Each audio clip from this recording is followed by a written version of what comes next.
Hello, I'm Hamda. I'm at the Liztino Center for Children with Special Needs.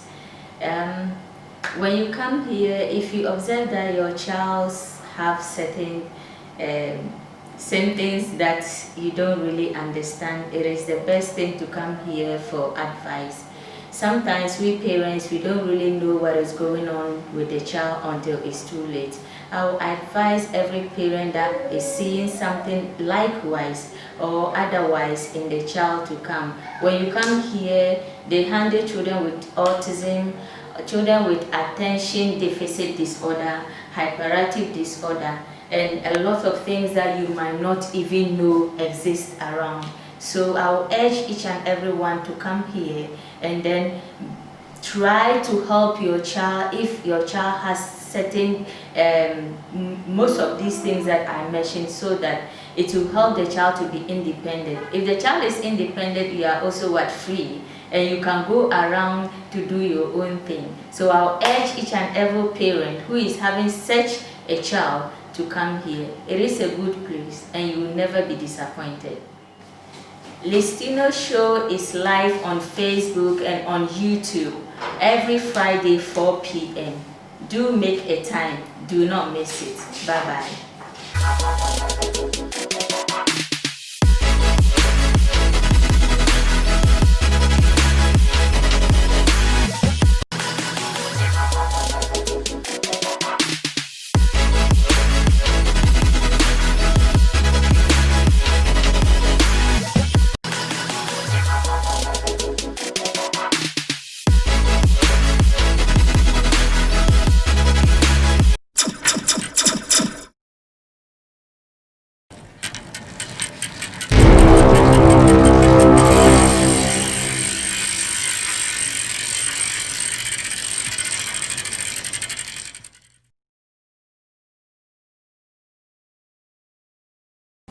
As parents, we all have aspirations for our children and wish they grow up to become great professionals such as accountants, doctors, and engineers, among others.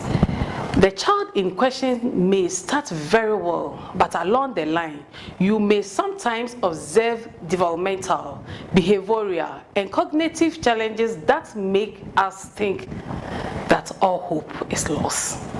Parents, you are not alone, and the Liztino show is here to tell you that there is hope for your child's future. In all cases of children living with autism, early diagnosis for early intervention is the key to recovery. So today on the Liztino show, we will discuss the symptoms of autism that will help parents to identify such children early enough to allow for the appropriate intervention. So stay tuned. This is the Liztino show. Let's talk about autism.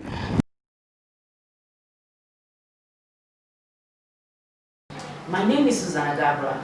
I'm a teacher by profession, a caregiver, and a facilitator. We are talking about autism here. Autism doesn't mean it's the end of your child's life. You can get help. Listen to Liztino show.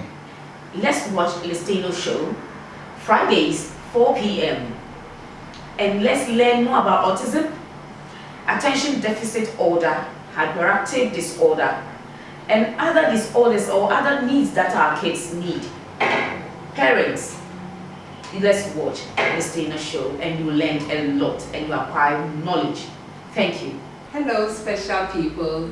I am Ruth Quason, a parent with a son of special needs, and I follow Liztino on Facebook and watch her on YouTube every Friday at 4 p.m. Don't be alone and suffer alone. Come and watch and learn how you can support your children with special needs. So if you are a parent, if you are a brother, a sister, an uncle, and auntie, come and join us on Facebook and on YouTube every Friday at 4 p.m. And let's learn on strategies and little things that we can do to support our children, because our children can recover, and that's our desire. And so come and let's learn together and save our children. Our children are waiting for us to call them out. Come and let's have a relationship with our children together. Thank you. Keep watching Liztino TV on YouTube and on Facebook. My name is Nariganda Raja, a teacher by profession. I'm mostly known by my Christian fellows as Deborah Oforejiku. The show is about Liztino Center for Children with Special Needs. Liztino Center for Special Needs is a place I have visited with my son who has special needs, and I've been satisfied, and I'm calling on to every parent to come and see the recovery or the intervention that God has brought to us through this center. I've been there, I've gone through so many sessions, and I tell you, there is hope for children with special needs. Come and bring your needs so that God together we shall smile.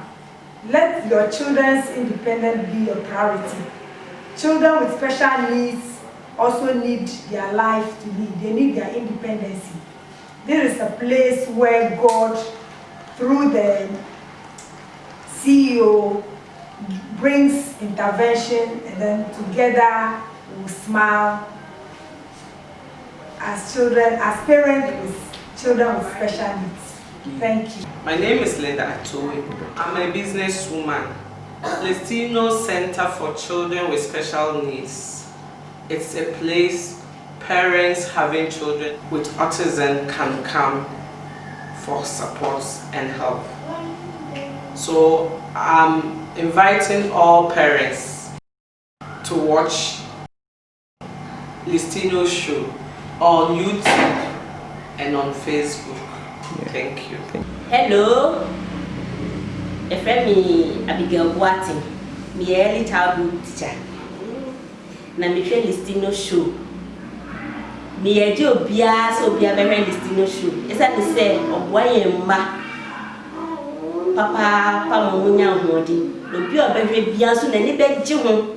No so de ni o problem bia or special child and so bi wo baby a wa boa no amanaba. Ni aboa no ama ni ba no aye independent.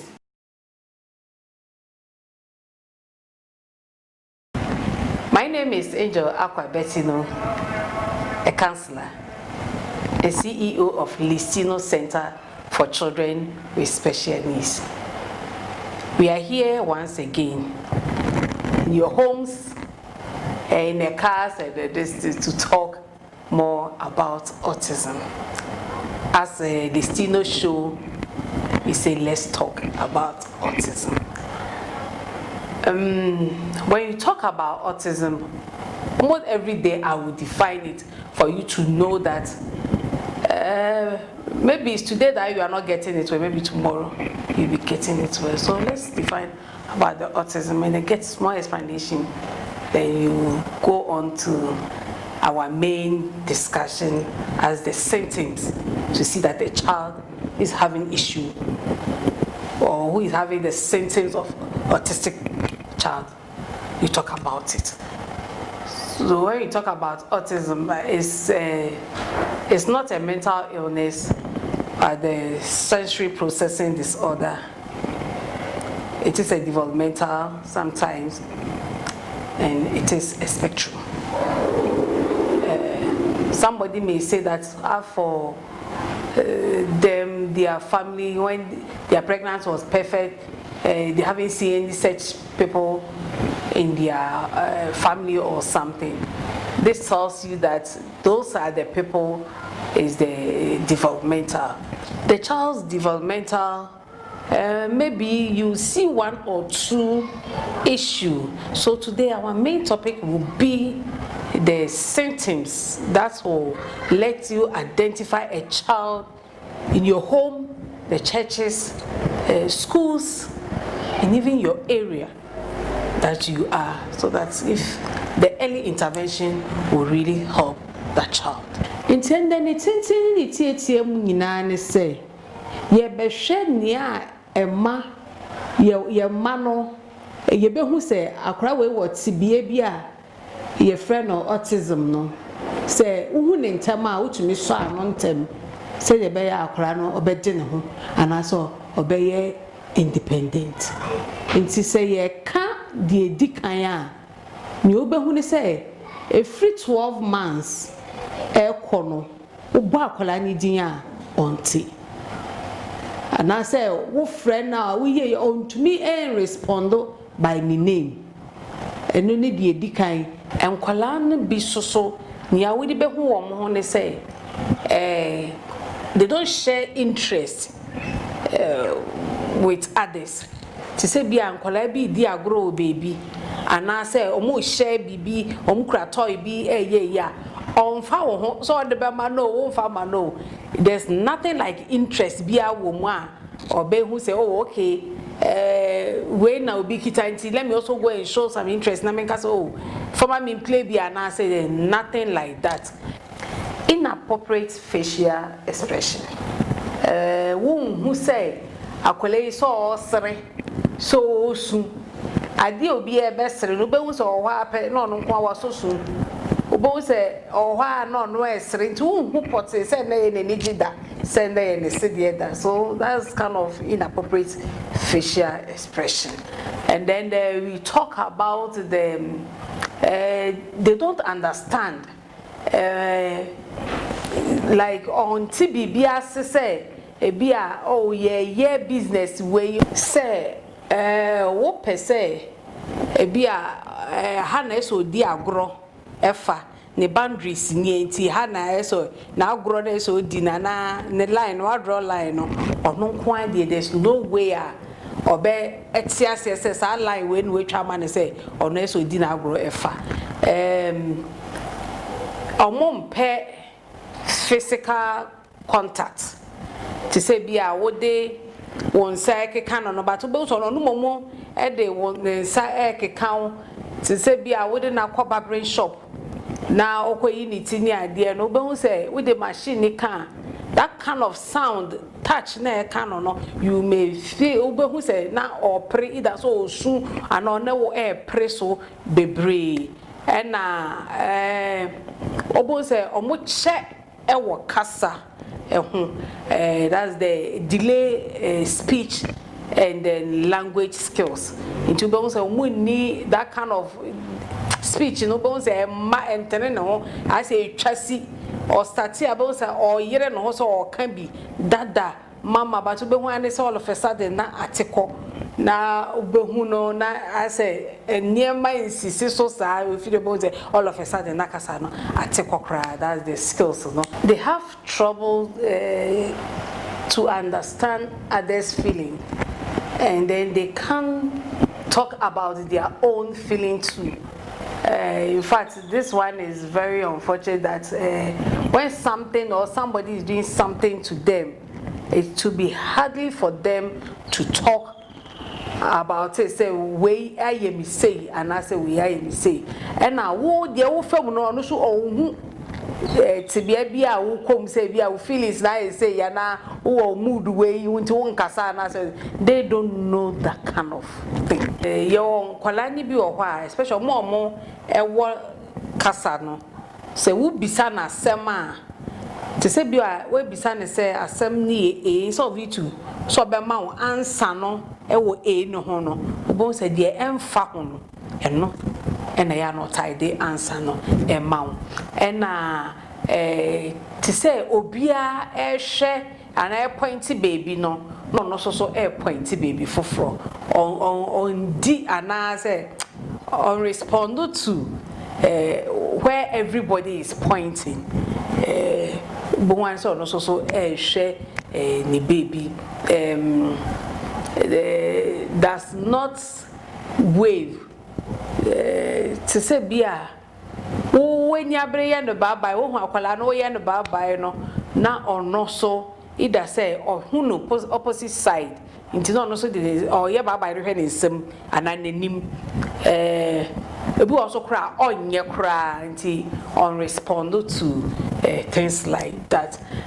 Who say akola we di on say joke say bia we ne di agro na ye you know ono onhu anase wo tizi no na ye onhu bibia say like wonte de o ye no krase na neni so ohye the eye type friend no hyperactivity no neni so ohye pa ofa no ofuwe no si na cheso oni alaje a de tena se bia o me tena se kakra tu se eni so ohye no ewom papa na omowo acting without thinking bon say ya there so obe prawo so no akora be pra na ho and I say you know hu to be hu an say ya there na ondwene ho obe hu an say waye ye mfa say wo onkwala bi sisesa ade be san da stronko wo mumu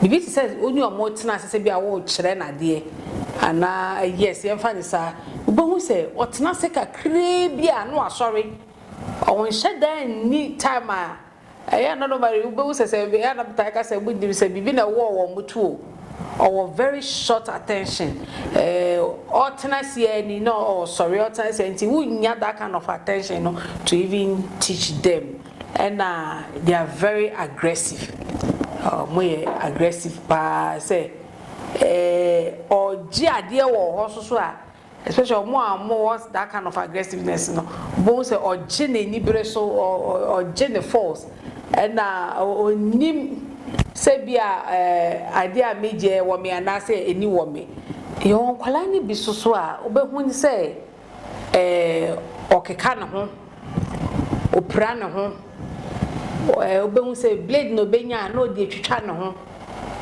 or win ne ho especially monsa say no or mun say chi omano or win in such a way say in fact obehu bia na mark no na eda ho even omokura na omajai obehu said that kind of mark no it still be there and ye wo mo a ni bufu and I say yeah instead of say nke nyina bufu a bia beka wa no atuma na say obehu so ndi bufu a okaniti e the border nti opejetre na baby a be eto bia no or the two mothers better masie ebi ho okuri no eja ne ho ahwe ho say TV so a bo say no ohuri no akosi so bibia like be body mu say mothers you really understand what I'm talking about obehu obi so a eno ani say unusual eating odidi e onim say mame onim say meme ye eno ani say odigu ni yem na bi mu na ho ye omoden especially anadwo ebi so da pa bo ane say da ne so oda ebi also so na obedidi fine but who say obeda enye so odidi fa odidi we kakra ohu bibia obedi so if you don't control those things that like you be those kind of things are our children does a lot and obehu an so say don't answer excessive noise either say obekikema na say obesere na touching ohu obi anu akwata che ne kakra na oye like ohu obi so onim no obi wan say akwata de nimpa no ana say wakwakobo nimpa no na ohua nimpa ne ho na asi so ba nimpa ne peg na oye like oh yeah we jina ho in fact was ahom te kakra but we mu nyina ne eniema mothers ye mu bi enim nye ye mefem ye mothers na na ye tse ye tumi echras ye ne ye ma etie omompe ade a friend of sound ye bibia ye dede but obehu so omumomu no etaye dede pa but the moment I will best start to say wo ye to say bia wo kitchen wa plug blender and I say obehu quickly no adwane e na obehu so de nsa akata na so den ida so akata na so ni wi na okam ana say no odwane obehu ebi mo so a touching or no, they are non person who back cano, especially on my call barbering shop. Now, tea. But I say, bro. Nipa to me, Jiri Akwaleya, so still because of the sound of the machine now, Omudi a trainer, who say Omuya ya no, or like they don't even like it at all. And obey nature atachu no call. And I say, or more pet touches, so I cry, so I saw about the tallow, obey me one pit, no, with it. And then the touching. Mother see any mobile once obey. Obi chema no de sakwa no. Obi ye say ya. So like the obi see atade dimpa no koraro. Na ho ahomte. We mu nyina na wo hwe etoto aso a wo de behu say obey bibi etochima kakra. Wo hu we ya ntempa na no. Sorry. Na pay intervention because early intervention of such children really help. Let your child independent be your priority. Say the baby bed dinner home, next na be onya de so a more minor any one kasa. Awo 4 years remo de bia me kan ye ba waria na matomobu amaye kakra sene be ya tibia bi sei ye ma tibia bi sei ye ma ye be hu sei enye bibia na eye omo na emom eye tibia bi ye ma no ekom ni aso anontem wo kira wo ho we de ye mpe no we de sei china bi when things is happening like this on train most of for them also for them kan kra no akadada yes schools yes sorry no at times e bit me can some che parent ya na ahomti also for pa no can just say onim hwe fa enkwala o mote sa ho no aka ne ya yes remo obi atumi wo bio enkwala e bopunu mu doctors wo nurses wo lawyers when you be a wubi enti odo a wo be kire e de ama nimpa no e be boa e ma e kina bi so hu akwala bi otesa wate na se de wo hu ne wo be ye e de ama ni aye sere mo ani say a time will come ye be ka omunuane eni ne wo be ye so na de aboa nkwala ne se ne be ya omufiri mu a Liztino Center for Children with Special Needs. Ye ya ne say ye boa man kwala free omotibia mu autism tibia no. For Liztino Center for Children with Special Needs. Ye ne say ye boa man kwala omo autism mu eni ne ma amabobodi ni nyina no omo free mu. Say it's baby omuwom nti so mo free mu a wonye obi so obeboa wa because of sakora na nkeka no no meka nipa no ombobo ade no mbebo nipa na sum no obenye obi a ono so be so mu nti e ka se boa akwala no se ne be ya obi so beboa obanama so wo ndi kan amoa akwala na there's no way so you help your child there's somebody who also help that child for you ye ka omunuane na especially bread ni ade ne ha omo pa Liztino de ato ne ho so say obeye omo bread ayo omo cake omo pastries nyina se ne be ya omo so be tumi edidie akwala bia ya wono no omo so dini bi omo tumi di bibia o but how I be see aye no e dance e chen regular children no Mr. Awofo there's hope in it as all am I ma and it as all say bibi wo ye mani mu a say pie Liztino beboa ama sai ni da so no etumi aba enkasa akechi bibi eni ho akechi sorry bibi aba na durubia no ye hwe de Liztino betumi de aboa obana ama obana aye independent fa wudie wo obano abrabom eno ne hia. Liztino Center for Children with Special Needs. We say, with hope, together we smile. Liztino TV or Liztino Show. Let's talk about autism.